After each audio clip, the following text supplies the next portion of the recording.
सो hey everyone, आज हमारा day 10 का शेड्यूल है।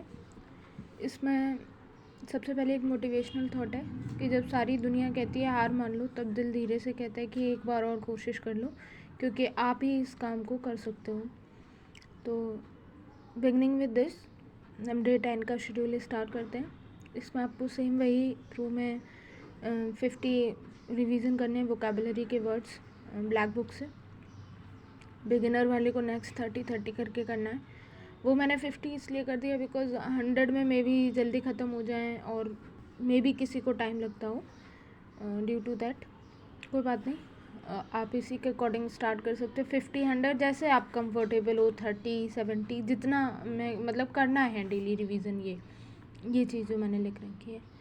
फिर उसके बाद में ये तो डेली का शेड्यूल है ही, आपको अभी तक आई थिंक हैबिट पड़ गई होगी कि एक एडिटोरियल करना है, प्लस उसके क्वेश्चंस आते हैं। वो आप किसी से भी कर सकते हो। एडिटोरियल निमिषा मैम कराती हैं और भी बहुत सारे टीचर्स हैं, वो भी कराते हैं। ज़रूरी नहीं इंग्लिश माध्यम से करो, लेकिन हाँ, एक कॉम्प्रिहेंशन की जो पावर है ना, वो आपकी एडिटोरियल से ही डेवलप होगी, वो और कहीं से नहीं हो सकती है। आप न्यूज़पेपर भी पढ़ना स्टार्ट करोगे, फिर उसके मीनिंग देखोगे, तो उसमें क्या है कि जब वो पढ़ाते हैं तो एक बार आप अपने आप पढ़ करके फिर कोशिश करो दोबारा से उसको अपना मीनिंग के, अच्छा मैंने यहाँ पे ये चीज़ मैंने गलत बोली टीचर ने, अच्छा यहाँ पे इसका मतलब ये होगा।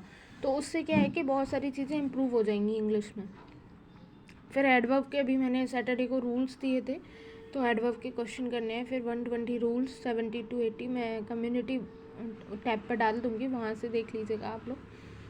पिनैकल में वही 30 एरर 30 फिलर्स करनी है। रीजनिंग में अभी स्टेटमेंट कंक्लूजन की क्लास लेनी है जो मेंस वाले हैं उनको। ये चैप्टर्स अभी से मैंने इसलिए इंक्लूड किए क्योंकि आप इन पे अच्छे से प्रैक्टिस कर लो। 3-4 दिन है नहीं है देने वाले, 2-2 दिन में ख़त्म हो जाएंगे, लेकिन 3 से 4 दिन दो, खूब अच्छे से समझ लो सारी मिस्टेक्स उस पर।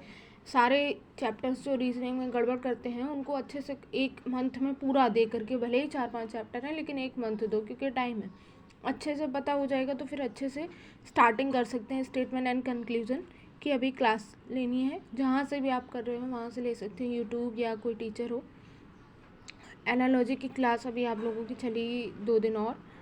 फिर रीजनिंग में एक प्री का सेक्शनल मॉक दे करके स्कोर ज़रूर बताया करिए, या आपको लग रहा है कि ये क्वेश्चन हो जाना चाहिए था, तो इनको इन सारे क्वेश्चंस को जो भी आप सेक्शनल मॉक दे रहे हो, इसका दे रहे हो, किसी का भी दे रहे हो, अपने मन से दे रहे हो, उसकी एक सेपरेट नोटबुक बनाओ और उसमें उन क्वेश्चंस को जो आपके रॉन्ग हुए हैं, या उस क्वेश्चन में आपको सिर्फ 1 मिनट देना चाहिए था, आपने 3 मिनट दे दिए, तो उनको नोट डाउन करते जाओ, जिससे आपको पता चलेगा। जब नेक्स्ट मॉक दो ना, तो पहले उन क्वेश्चंस को देखो कि अच्छा ये वाले क्वेश्चन मेरा लास्ट वाले मॉक में गलत हो गया था, नेक्स्ट टाइम पे नहीं गलत होना चाहिए। डेफिनेट स्कोर इम्प्रूव करने का यही तरीका होता है, और कोई नहीं, कोई कुछ नहीं देगा कि ये लो ये दवा खा लो इससे स्कोर इम्प्रूव हो जाएगा, नहीं, कुछ नहीं होता। सिर्फ यही होता है कि आप अपनी मिस्टेक्स पर काम करें।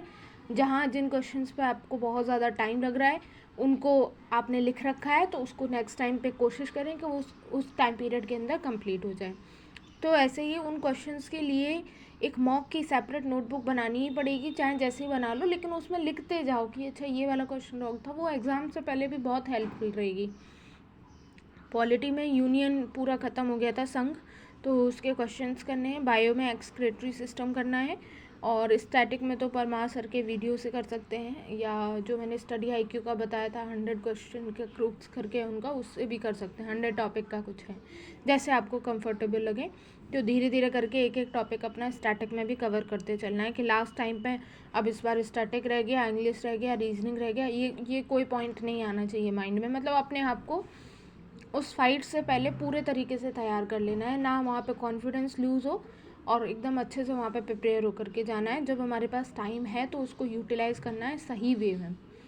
एंड देन मैथ्स में 30 मिनट्स वही सेम आपको कैलकुलेशन करनी है। एंड प्रॉफिट एंड लॉस की क्लास तो अभी चल रही है, थोड़ा सा क्योंकि टॉपिक है, अच्छे से पढ़ना है, टाइम दे करके पढ़ना है, तो 2-3 दिन तो लगेगा ही टॉपिक को कवर अप करने में। ज्योमेट्री के क्वेश्चंस लगाते चलिए, क्योंकि ज्योमेट्री कंप्लीट हो गया है। ज्योमेट्री कंप्लीट करके अगर नेक्स्ट चैप्टर पे जाएंगे ना, तो उससे क्या होगा कि ज्योमेट्री के कॉन्सेप्ट हो सकता है माइंड से स्किप कर जाएं, आपको नहीं याद रहे, तो इसलिए मैं बोल रही हूँ कि उसके क्वेश्चन लगा लो टॉपिक करने के बाद।